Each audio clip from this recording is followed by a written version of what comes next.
Welcome to this Wolfire drawing tutorial. Today I'm going to draw a dragon critter.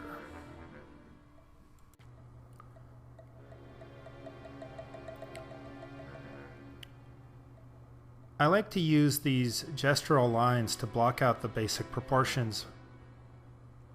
A lot of people might look at this and think that these are just sloppy lines and that the position, the exact location of the lines isn't that important. But the reality is that the lines are kind of a shorthand for what you're going to draw in the future, and so they're really important. For a novice artist, if you get in there and you just start making sloppy lines, without having developed your shorthand, it's just going to end up making a sloppy drawing. You'll probably want to block out your drawing with more detail if you're just starting to learn. And eventually, after you draw for a while, you'll figure out where you can cut corners.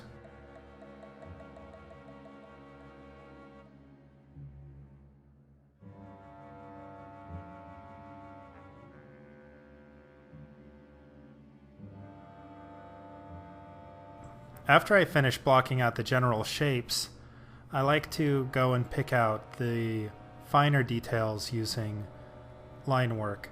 This is not a typical way for traditionally trained artists to work. At this point, they would move into blocking out the colors and the light and shadow. I grew up admiring comic book artists, and so I still kind of work in a linear fashion.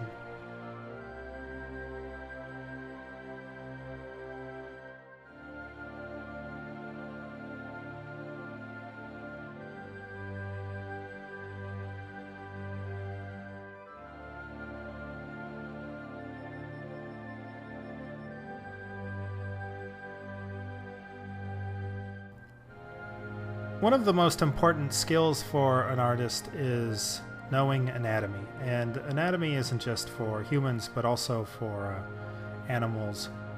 And without knowing exactly what muscle groups you're drawing, your forms are just going to be sloppy or boring. There's a lot of complex shapes that are very subtle. And I think that's one of the things an artist just starting out has a hard time seeing, is exactly what all of the important but subtle shapes are.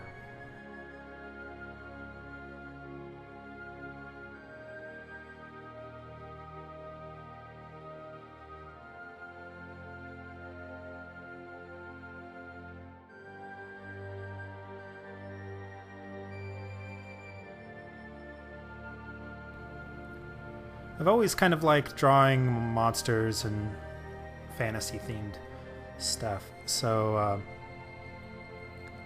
this is just a picture of some kind of dragon knight with have some machine gun lance thing.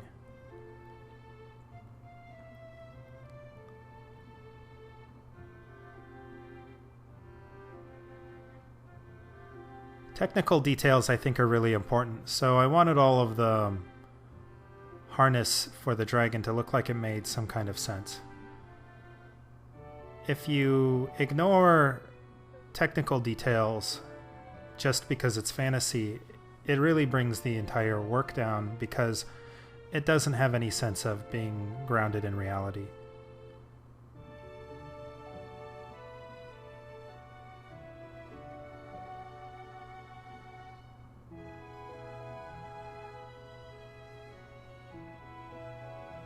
Here I'm reworking the lines a little bit more, picking out exactly what details I want, and just fleshing out the general design a little bit.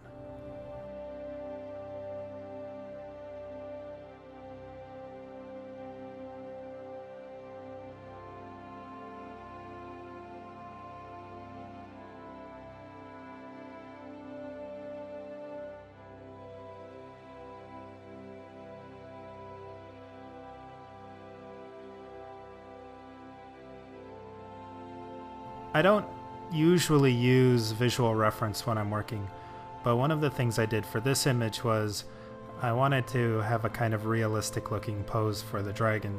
So I looked at images on the internet of cats, specifically cats balanced on fences or like on a post. And I think that kind of shows here. Now, I don't think it's cheating or anything like that to use reference images. In fact, it's probably the best way to get a really consistent image, but I just find it more fun to work without them usually.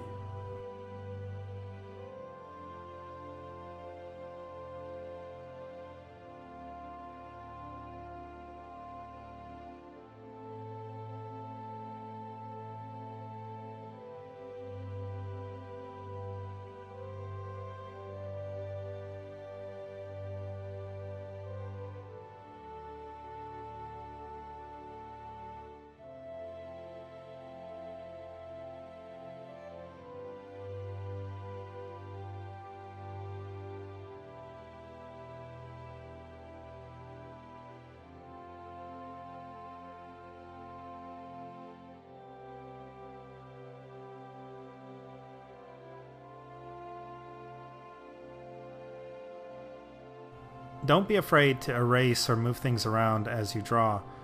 I find that it's very important to fix any problem you see when you see it. Especially when you're working with digital art, there's just no reason at all not to try something new. You can always make a copy that you can go back to later if you don't like it. So a lot of times I will erase things or move things around to see if it works a little bit better.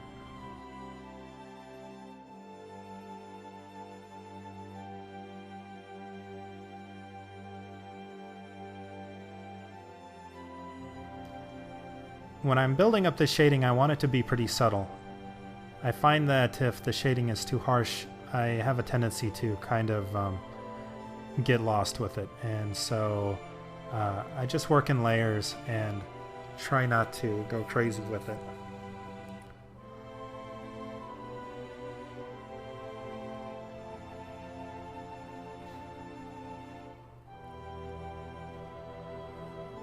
One big advantage to shading in layers is that you can adjust each layer to be a certain brightness, and that way the lighting is consistent across the entire subject.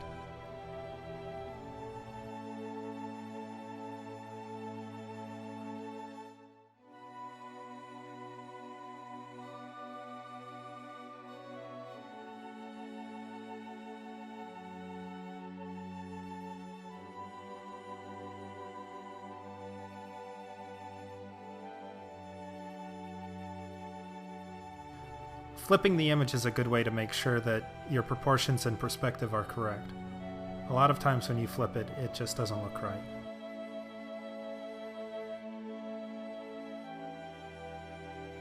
Here I'm using the smudge brush to capture some more of the details here.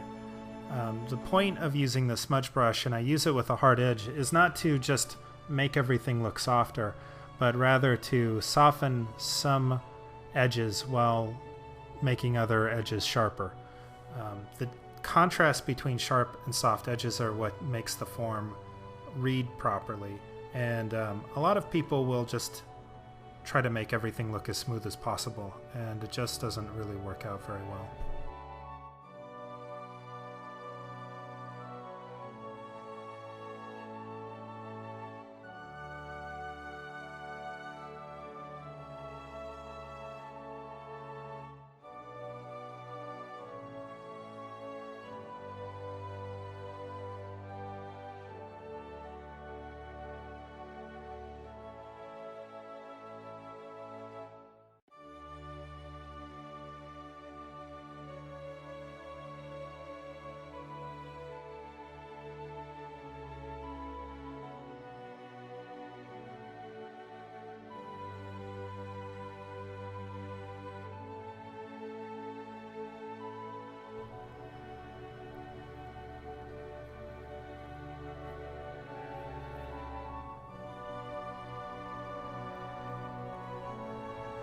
I'm often asked how long a piece of artwork takes. This particular piece took me a couple of days, maybe 6 or 7 hours of drawing total.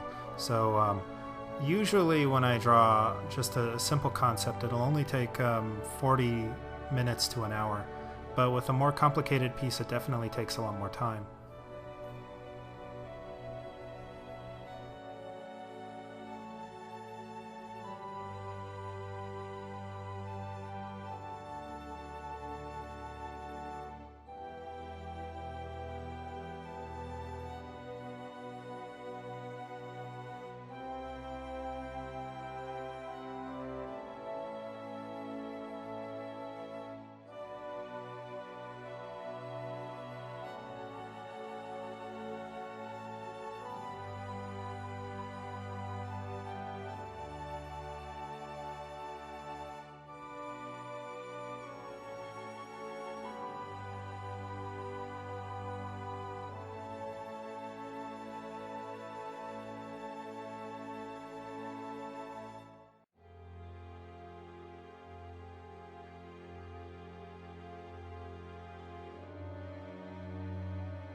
One of the things that I wanted to accomplish with this drawing was kind of an exercise in painting skin.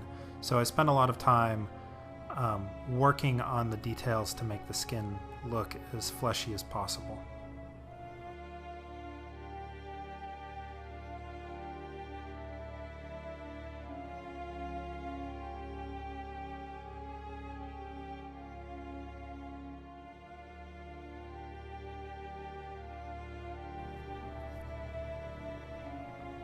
Very subtle details can have a big effect on the final image, so tiny little highlights on the eyes or on some of the scales really catch people's attention and give it that added level of realism.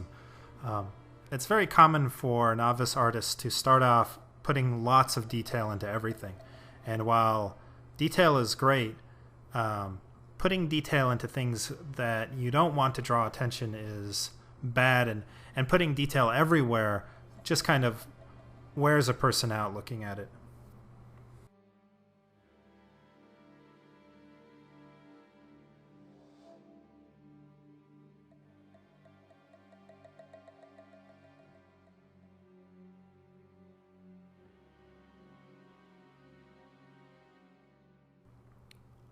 A lot of times I like to flatten my current layers as I go along and make a backup copy. So I do that and put the backups into folders so that if I really need to go back, I can.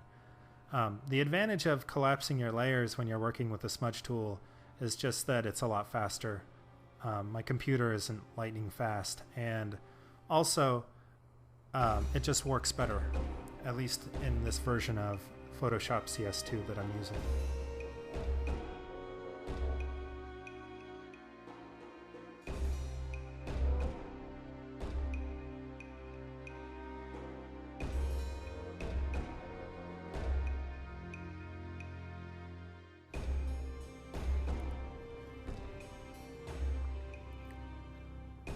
A lot of people forget to emphasize directed light and shadow, and without cast shadows falling onto the different parts of the characters, it's very hard to emphasize the forms of the characters.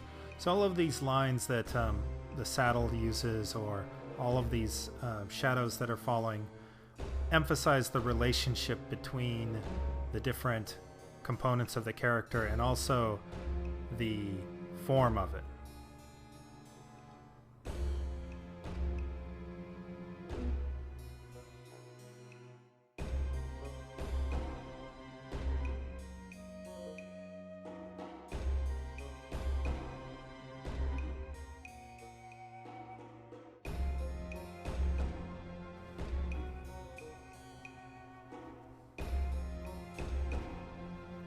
A lot of people might wonder why I work in black and white.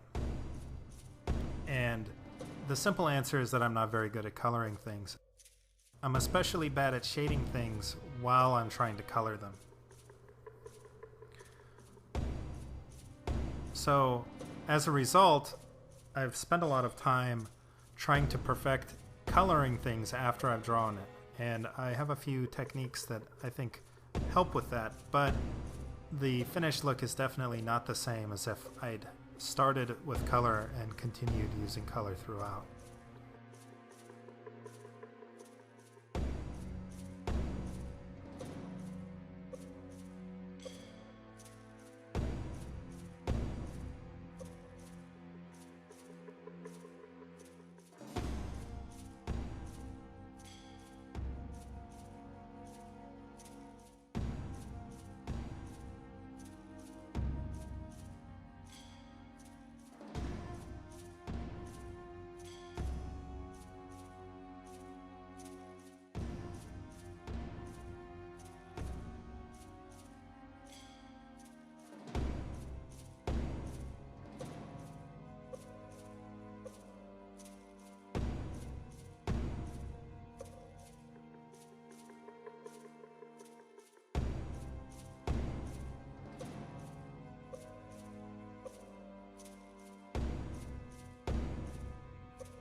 A lot of times it's good to just take a step back and look at your composition to see what's working and what isn't. It's very easy to get the proportions wrong in your first draft and have to go and tweak things a little bit.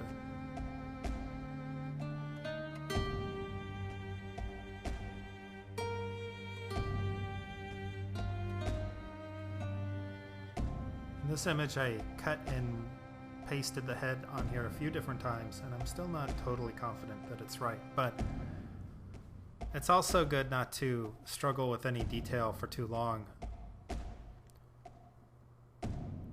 There's a lot of work that needs to be done, and I try to apply detail to the image evenly.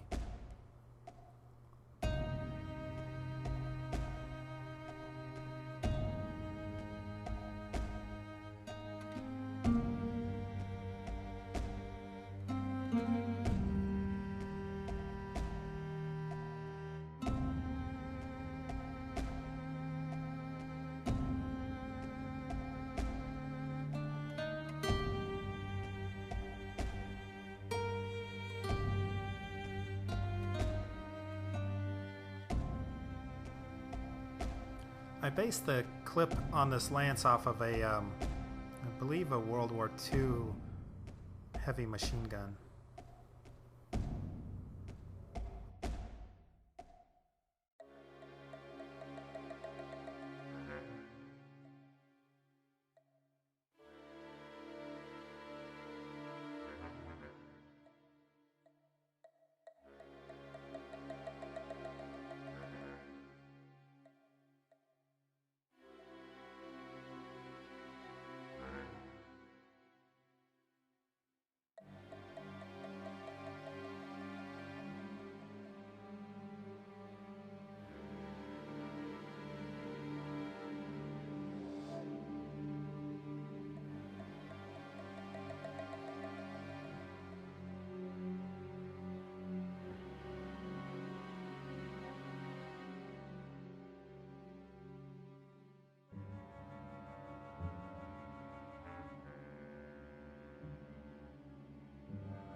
I've started to color here, and One of the things that I really like to use are gradient maps. These apply a different color for different shades of gray. So for example, on the dragon here, I made the light color kind of orangey and the dark color a little bit blue. Now I'm using a gradient map with a mask to do the skin on the character here. Once I'm happy with the gradient maps, which are especially important for skin, I move in and start using overlay or multiply layers to differentiate the colors.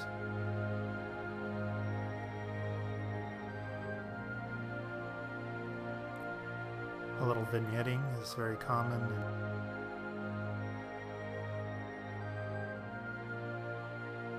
Just about everything. Here's a little highlight. You want to get a lot of color range when you're coloring something, but not necessarily a lot of saturation. So I have very desaturated pinks and blues and greens in the background.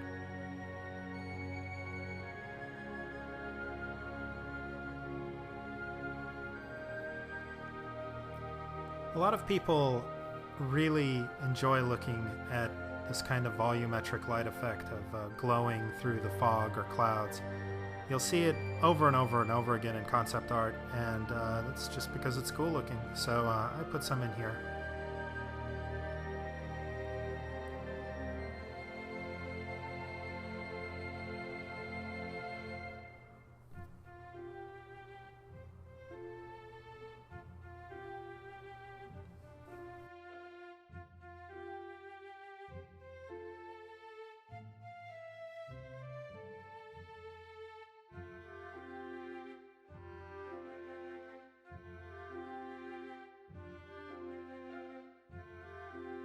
I wanted to make the hand stand out a little bit more from these bags, and so I colored the bag some more neutral background color.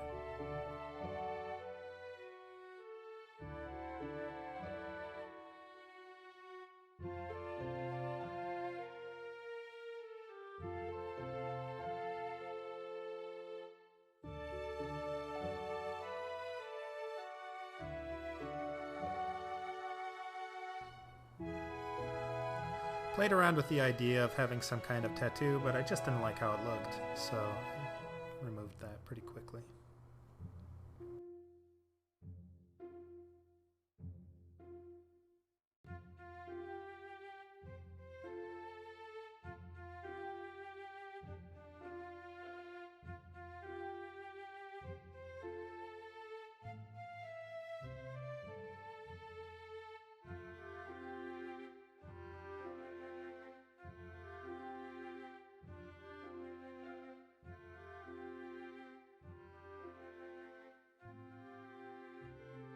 That's it for this Wolfire drawing tutorial. I hope you enjoyed it. Thanks.